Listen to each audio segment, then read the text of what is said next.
हलो CSS जो इम्तिहान हिकिड़ो वॾो चैलेंज आहे नौजवाननि जे लाइ। इन में लखें नौजवान तयारी कंदा आहिनि, हज़ारें अपीयर थींदा आहिनि ऐं कुझु सौ पास थींदा आहिनि ऐं आख़िर में 100, 150, 200 खे फाइनल कोई ग्रुप मिलंदो आहे। असां हिन ते तफ़सीली हिकिड़ी सीरीज़ कंदासीं, पर हीअ जीअं त हाणे आख़िरी मरहलनि में आहे तव्हांखे ॿुधायां त इहो ज़रूरी आहे कि असां ओवरवेल्म्ड न थियूं हिन एग्ज़ाम खां। ओवरवेल्म थी वञनि माना दॿाउ में अची वञूं, प्रेशर में अची वञूं, इहो असांजी सलाहियतुनि खे सख़्ती सां मुतासिर कंदो। उन जे बजाए ज़रूरी आहे त असां इन खे लाइट लूं।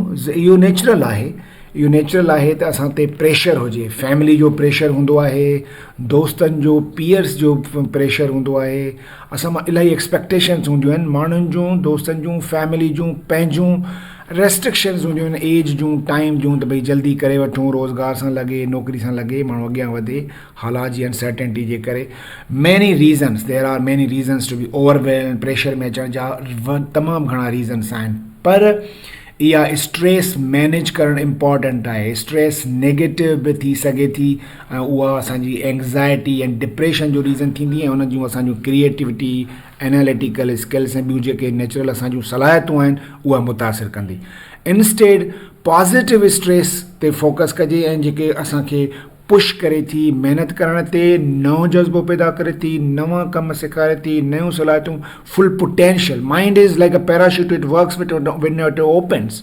त असां उन ते फोकस कयूं ऐं मैनेज कयूं स्ट्रेस खे by exercises, by meditation, by deep breathing every day, different times of day, and you will see the positive results when you will start using the pressure and stress to your advantage।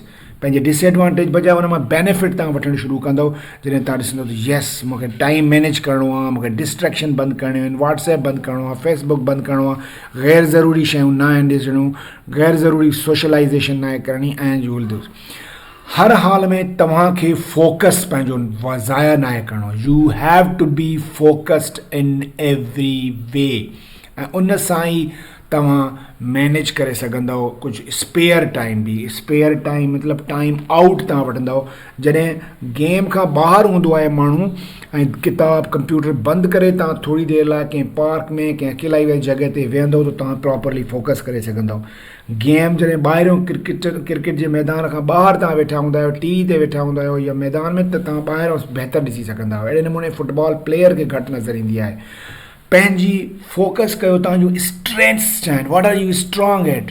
तव्हांजा analytical skills सुठा आहिनि, तव्हांजी language सुठी आहे, तव्हांजी vocabulary सुठी आहे, या तव्हांखे कंपोज़िशन बहितर अचे थी, whatever you are good at, या तव्हांजी बॉडी ऑफ नॉलेज, तव्हां वेल रेड आहियो, इलाही सारा बुक्स पढ़िया आहिनि, इलाही सारा एनालिसिस कया आहिनि ऐं उनजी बॉडी ऑफ नॉलेज तव्हांजी सुठी थी वई, या जेका बि तव्हांजी नॉलेज आहे, जेको बि तव्हांजी स्ट्रेंथ आहे, उनखे फुल्ली यूटिलाइज़ करण जे बारे में सोचो त हर हिकु पेपर, हर हिकु सब्जेक्ट में तव्हां कीअं उनखे इस्तेमालु कंदो।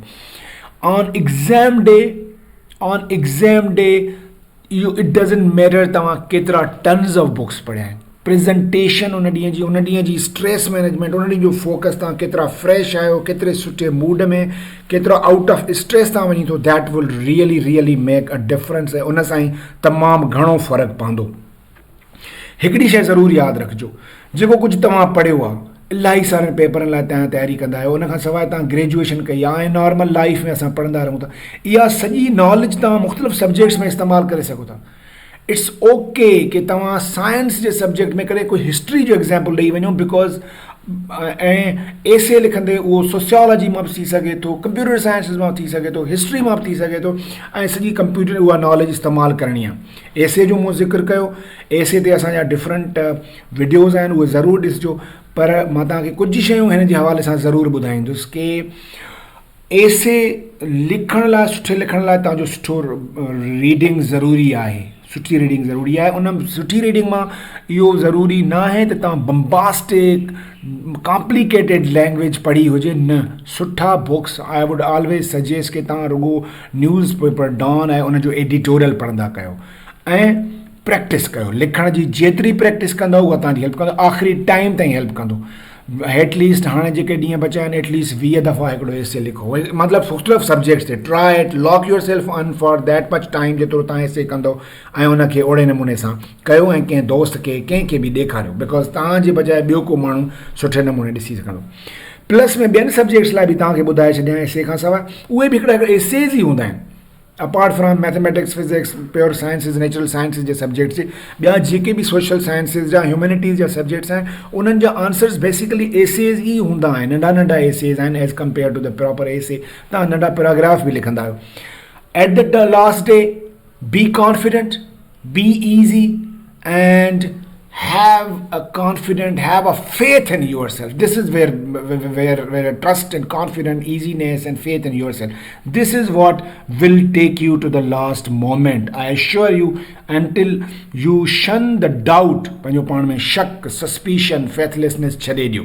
ऐं lastly, I wish you very very best of luck। असांजे चैनल द मेंटर्स जेके वीडियोज़ खे लाइक कयो, सब्सक्राइब कयो, कमेंट कयो, शेयर कयो ऐं असांखे ॿुधायो छा तव्हां ॾिसणु चाहियो था, कहिड़े क़िस्म जा वीडियोज़ तव्हां ॾिसणु चाहियो था। ऐं I wish you good luck and look forward for more and search for more videos and we'll give you very